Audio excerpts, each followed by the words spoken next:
We are now in the home stretch of our tutorial on PowerPoint, how to make a good PowerPoint presentation for your demonstration speech. I am Dr. Robinson, coming to you live, or at least live on tape, from my office. Okay, so what I did was I took a little break and I basically created a slide that would go over the types of stretches that we would have. As you've noticed, we have the little blocks here, and again, we're keeping pretty much in continuity with what we have already established. I also made a quick change from the last video that we saw, and I want to show this to you. And also, let me save everything I've done because I'll be very hurt if I lose it. So I'm going to save, and it's saving, it's saving, it's saving. Good. And then I'll actually want to let you guys see what we did. Now, in the first presentation that we did, our previous presentation, we had some slides that pretty much were in a certain order, talking primarily about the needed equipment. So what we did is I actually took the photos and I rearranged them, and then I provided a different slide also so that you can actually see, not a different slide, but actually that you see what it all looks like. That way everything makes better sense to the viewer as well as even to yourself and me. So let's take a look and see how the slide presentation looks so far. And I'm not going to really go through it, but I'm basically going to walk you through what we've got so far. So we have the title slide, which is here, Demonstration Speech by yours truly. Then I go here, we have the video playback. Okay, we've seen that. Then we go right into, again, our agenda, which lets us know what we're going to be using, what we need. I give you the items that we talk about. We need the equipment, we're going to do stretching, and of course the executing the lift. And so again, we go into the needed equipment. Notice how we go back from agenda now to needed equipment, and where needed equipment, it actually goes from here to here. And then notice what we did. Click, little special effect. I don't like special effects that much, but I just popped it in there just to see what it looks like. A simple wipe would have been good. But now what you see here is that you actually have the gym attire. You also have the lifting belt, which you see right there. You also have the straps, which are optional, which you see right there. Then you have the weightlifting shoes, which you see right there. Now, we then go to our next slide where we actually go into some detail with the weightlifting shoes. I let you know that we have two types of shoes that you use, primarily in the type of lifting I do. Olympic and CrossFit lifting shoes. Notice how here, when we talk about these types of shoes, we'll say that this type of shoe basically has a very hard sole. It's also got as a hard sole, it also has, I guess, what sort I'm looking for here. It has a heel. That's what we call them, a heel. So you literally are on a heel when you lift. This is primarily when you're doing, let's say, some type of a squat, either a front or back squat. It helps you as far as making sure the weight load is distributed in a way that's going to help you get more thrust with the lift. Now, flat-footed shoes, and there's a reason why we have those too. When I do a deadlift shoe basically is one that's going to keep your feet closest to the ground with no type of arch. So you'll notice that if I do this, I'm using these shoes to get what we call a deficit deadlift, whereas these, I'm literally having my feet to the ground. The closest thing there would, of course, then be me lifting barefooted. And now I have here, of course, where we have the sections where I'm going to incorporate photographs. I need to take some and bring them in. And now we're going to go into executing the lift. This is my favorite part because I now had to basically create, or have to now redo some video. So what I'm going to do here is I'm actually going to provide you with two types of lifts for deadlifts. So I'm going to first duplicate this slide. So let's duplicate that. And I'm going to now incorporate or add in two pictures. And I'm going to crop those pictures, and you'll see why in a minute. Add picture, go to File, and I'm going to go for these two screenshots. This is the first one. Again, adjust.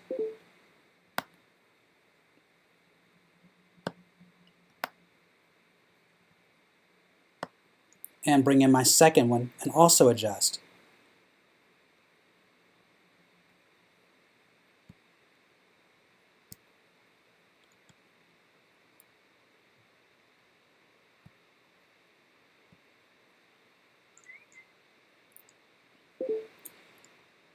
Alright, so So we now have these two shots in here. They both really are me completing the lift, but there's a reason why I have two different shots, and you'll see why in a minute.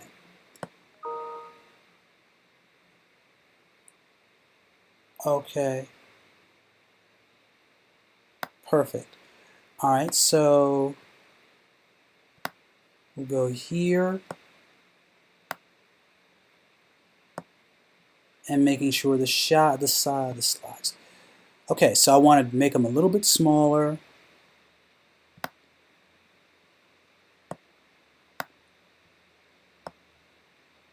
Just a little bit, because I also, again, I want to make sure that I have them all on the same background.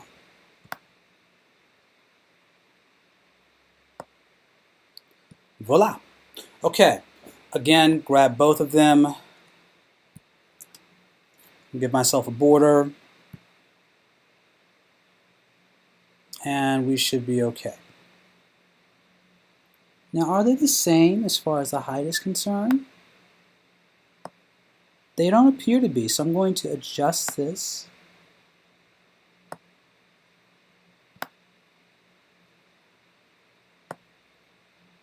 Perfect. Shift it back over.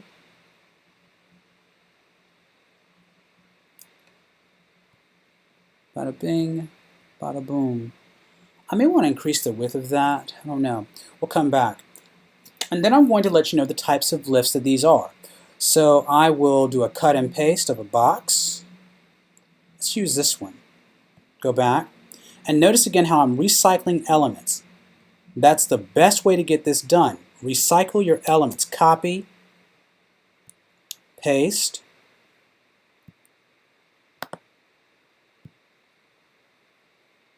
okay. So I'm going to drop this in right here, put it above, call this Sumo.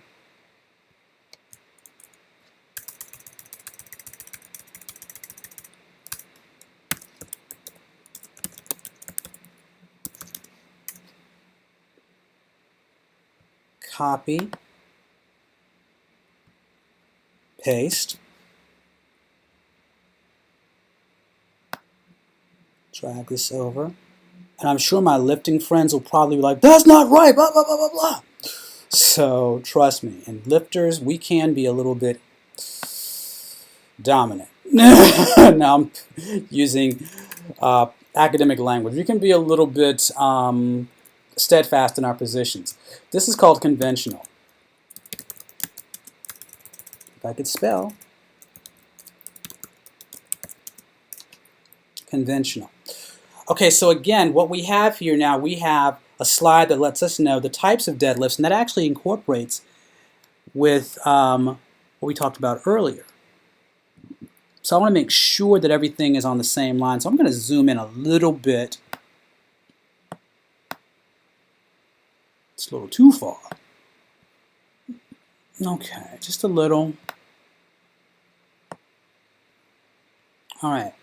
And again, I want to make sure that everything is balanced. Again, use your guides. And I want that centered right around that area. Use your guides. Your guides are your best friend. Okay, good. So I think we're centered. We're good to go with that. So now I'm going to basically do what? I use the word basically a lot, don't I? I am now going to reposition this up here because I wanted to say that there are two types of deadlifts that we're going to do. Sumo and conventional. For the purpose of this conversation, we're going to focus primarily on this. So to highlight this, I want to go ahead and basically shade this. So what I will do, and I can do this in a building process, I will create a shape, simple line and rectangle, and I will put that around here to cover it. I want to make that a little transparent. Let's bring that down here. Okay, and I want to go into formatting the shape. And we're going to actually use a build on that. I want to use colors that we have before. So let's use one of these, right? And with the line, let's let the line also be what we've used before as well. And we're going to add that actually to it, because what I will do, I will say we're going to focus primarily on conventional. That way I'm using, and I can even do that now in the build effects when I start building the slide. So what I can do is, let me go even to that, into animations, and I want to focus on this slide. So I want to insert that, but only after. So what do I want to do? Just basically appear.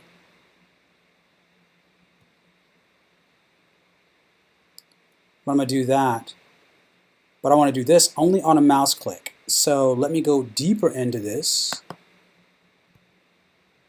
and that effect, I don't want that to play right away. I actually want to do that only on a click, not on start, on click. And I actually want to reorder that. So when do I want that to come in? So the best way for me to do that is to figure out an easy way. I could do this either in the presentation, or I could do this here, and I actually still want to do it here. I'm just trying to think of the best way to go about it. So let's go to order of the slide, because I want that to come in animations. We're there with that. Action settings. Let's see. I want that only when I ask for it. And that needs to be only on mouse click.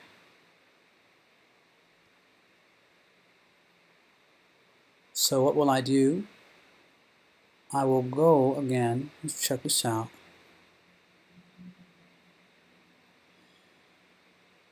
I know there's a way to do it. I can't figure it out right now. Let me go ahead and double check this. I want to play from right now. I'll need to double check that works. It's bothering me too. Play from the current slide. So I go here, right. Then I click on the mouse. Good. That's what I want done. Boom. Perfect. So that's what I want. And so now I will insert in my video. So I'll go to the next slide, and now I'm going to insert in a video that I made specifically for this. So let's see if we can find it. Go to Media. It would be slow-mo. Because in the slow-mo, it allows me an opportunity to really walk someone through the actual lift. So we'll go to Media, Insert from File.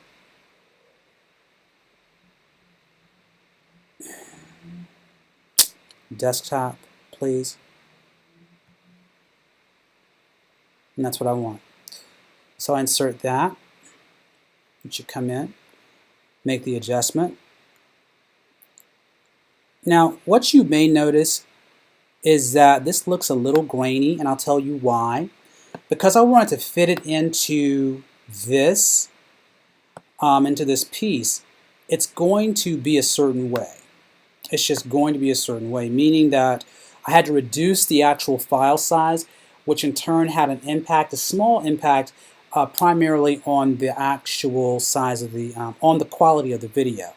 Nothing too big to notice here, but I'm going to go ahead and double check to make sure that this kind of matches this as well.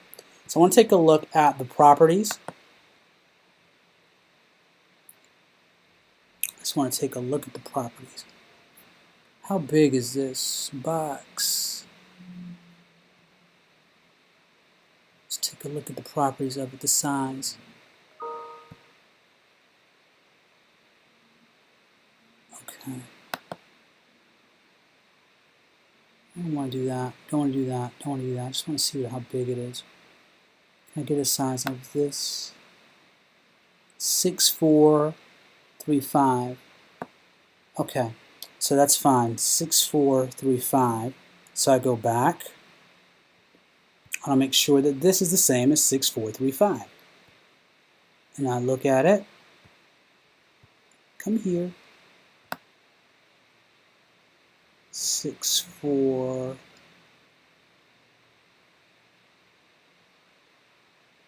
I even know that's too big. Let me double check it. Double check again.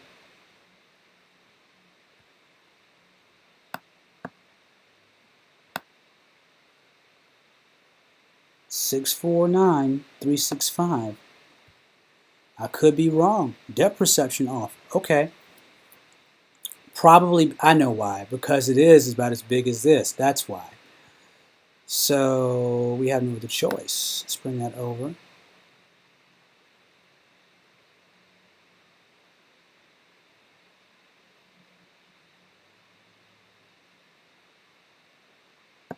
And that's good enough.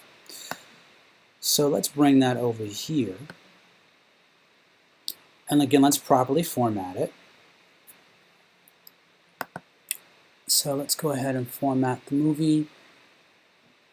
Let's make sure that we have the line around it. That's correct. So I want theme line. We need to go back and double check this. Let's take a look at the weight. It's probably good enough. And that's probably too thick. Let's reduce the weight on that. Let's go back and see what the weight was for the other one.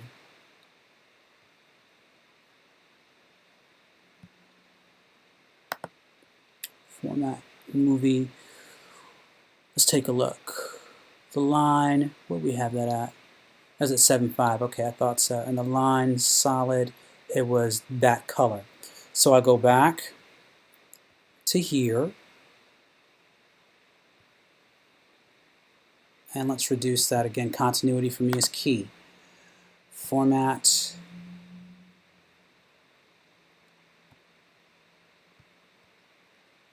Too big. Perfect.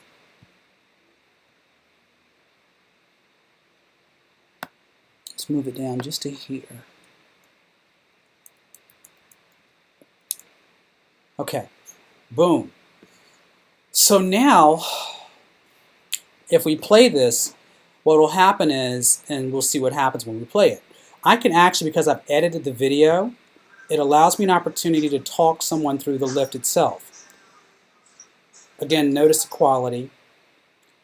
And so I'm able now to zoom in on various bits. And here I would talk about the over-under grip per my outline.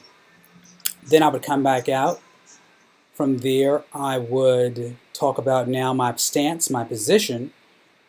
And then what I would do is talk about the slow-mo pull. Notice how, in this case, that we actually have the camera zooming in, and it's on scraping my shins as I would talk about it. Then we have that happening. We have a full frame of what we want the shot to actually look like, giving us what the completed deadlift looks like. And then we drop the weight. So, and mind you, again, the reason that it's kind of grainy is because I took it at the lowest quality, because I'm actually going to use this to share with you.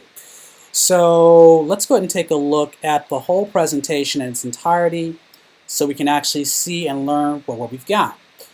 All right, so, and notice how many slides I have. I have 9 slides. I have 9 slides, not that many words, the text. Going back to the whole idea that this is nothing more than a tool.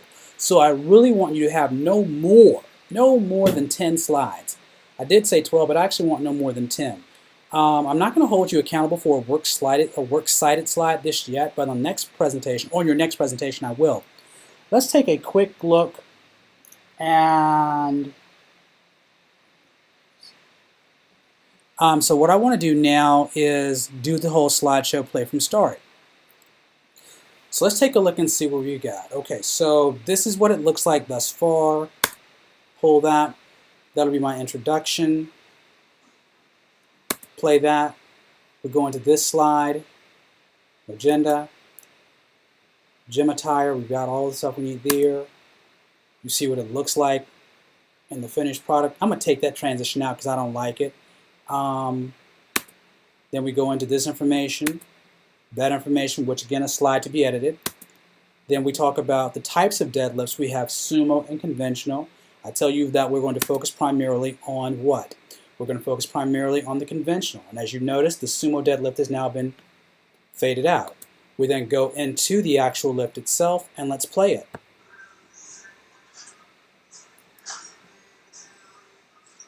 Again, the video is kind of choppy, could be better. But again, we look at this and we actually zoom in on the types of stuff we're going to talk about, over, under grip. This gives me opportunity to talk and walk you through the actual lift. We have various freeze frames where needed. We then again will focus and talk about more information. Now again, as I've put this presentation together, my job as I make my presentation is to be as familiar with the presentation as I need to be, so that this is nothing more than a prop. If this were to go out, I could still make my presentation. But the key is to definitely go ahead and make sure that you have a presentation tool, and that's exactly what this is. This is an aid. It is not the presentation itself. Students will still be expected to make the presentation using the basic form. They'll be expected to make the presentation using PowerPoint as a means to do that. Okay, so this has really been a very interesting process for me, because I've now had to do the same things that you've done, but I've walked you through it, and you should now see that within what we have done, there have been 3 45-minute sessions on how to get this presentation, get your PowerPoint up and running. Now, that should let you know that you can't really do this overnight and expect a piece of quality work. So my expectation is that you give yourself enough time to really pull this together. Do not slap something together, because if I can do it, you can do it. Yes, I've got years of experience behind me, but even then, I've walked you through this to the point where you can actually try some of these on your own. Okay, so take this for what it is, enjoy it, use it. We'll see you in the Hangout tonight. If not, when I'm using this in another class, you can use this as well. But definitely, this is a good way of showing you how to get through the PowerPoint part of making your presentation. Again, go back and review Chapter 10 and let's see what happens. All right, folks, we'll talk to you later on. Thanks for your attention, and I'll see you later. Bye.